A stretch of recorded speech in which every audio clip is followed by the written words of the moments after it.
आम आदमी पार्टी के राष्ट्रीय संयोजक अरविंद केजरीवाल ने पूरे देश में E20 पेट्रोल लागू करने के केंद्र सरकार के फैसले पर सवाल उठाए। गोवा में टाउन हॉल के दौरान उन्होंने दावा किया कि E20 पेट्रोल से 2023 से पहले बनी गाड़ियों को नुकसान और माइलेज में कमी हो सकती है। केजरीवाल ने कहा कि उन्होंने 29 वाहन कंपनियों से इस संबंध में जवाब मांगा, लेकिन कोई जवाब नहीं मिला। स्पेशली जो मिस्त्री हैं, जो कार मैकेनिक्स हैं, बाइक मैकेनिक्स हैं, स्कूटर मैकेनिक्स हैं, आज वो कई सारे आए हुए हैं और उन्होंने बताया कि किस तरह से डेली उनके पास जो गाड़ियां आ रही हैं उनमें दो तरह की प्रॉब्लम्स आ रही हैं। अक्रॉस लगभग सबकी माइलेज 30 to 40% कम हो गई है और बहुत सारी गाड़ियों के अंदर 60 to 70% गाड़ियों के अंदर इंजन खराब हो रहे हैं, फ्यूल ट्रांसमिशन सिस्टम्स खराब हो रहे हैं।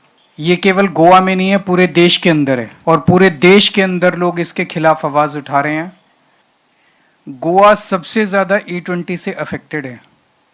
The density of car owners and the density of two wheelers in Goa is highest in the country.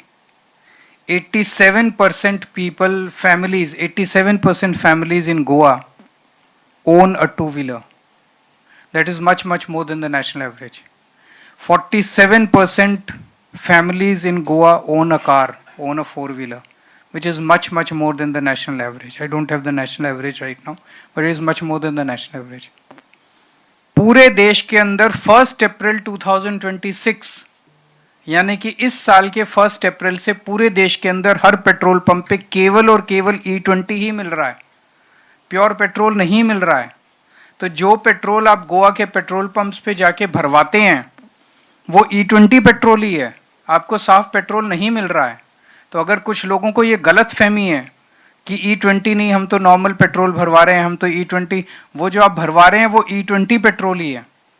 आपकी माइलेज कम हो रही है, आप बड़े सरप्राइज्ड हैं कि क्यों माइलेज कम हो रही है, वो इसीलिए हो रही है क्योंकि आप E20 भरवा रहे हैं।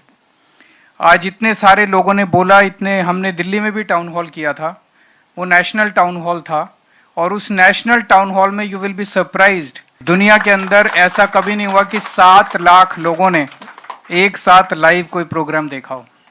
That day we decided we will do similar town halls all across the country. अब अलग अलग स्टेट्स के अंदर हो रहे हैं। चूंकि मैं गोवा आ रहा था तो I decided that I will personally participate in this town hall.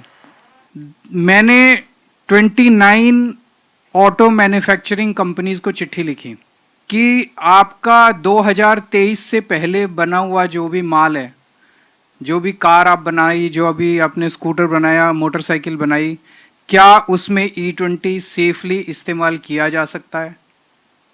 किसी का जवाब नहीं आया। फिर मैंने उनसे फोन किया, 9 कंपनीज के ऑफिसर्स ने मुझसे खुल के बात की। 2023 के पहले की जो बनी हुई मोटरसाइकिल, कार और स्कूटर्स हैं जो पेट्रोल बेस्ड हैं, उसमें अगर E20 इस्तेमाल किया जाएगा तो it will be very dangerous for that vehicle. There is a society called SIAM, आप लोगों ने सुना है?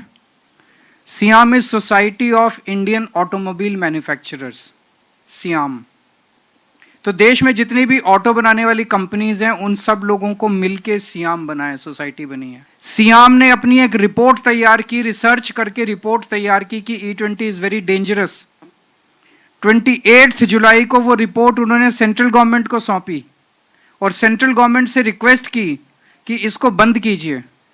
बाय चांस वो रिपोर्ट पब्लिक डोमेन में आ गई, सोशल मीडिया पे आ गई सियाम की रिपोर्ट कि सियाम ने कहा है, सारे ऑटोमोबाइल मैन्युफैक्चरर्स ने मिलकर बोला है कि E20 is dangerous for the vehicles. और एक हफ्ते के अंदर सरकार ने प्रेशर डाल के सियाम से उस रिपोर्ट को विड्रॉ करवा लिया। तो मेरे पास एक सुझाव है, गोवा के अंदर 87% people are right now troubled because of E20। 87% लोग 2 व्हीलर ओन करते हैं, 47% लोग 4 व्हीलर ओन करते हैं।